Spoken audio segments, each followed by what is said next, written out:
জীবন একটাই, জীবন কখনো দুটা পাবো না। সেই জীবন হোক আল্লাহর জন্য, মানবতার কল্যাণের জন্য, প্রিয় দেশের জন্য, প্রিয় জাতির জন্য।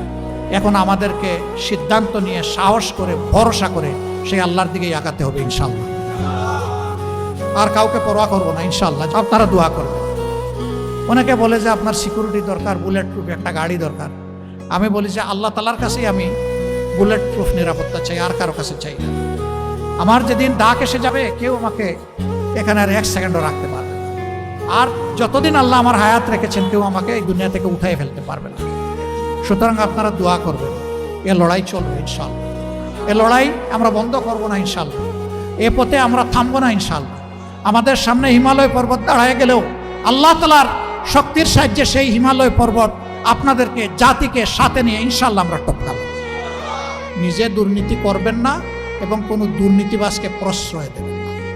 সমাজের সর্বক্ষেত্রে ন্যায় বিচার প্রতিষ্ঠা হবে, বিচার বিভাগ স্বাধীন হবে। কেউ বিচার বিভাগের উপর কোনো রাজনৈতিক হস্তক্ষেপ করতে পারবেন না। অপশাসনের বিরুদ্ধে, দুঃশাসনের বিরুদ্ধে, ফ্যাসিবাদের বিরুদ্ধে আমরা ঐক্যবদ্ধ। আল্লাহ তাআলা আমাদেরকে এই তৌফিক দান করুন। আসসালামু আলাইকুম ওয়া রাহমাতুল্লাহি ওয়া বারাকাতুহু।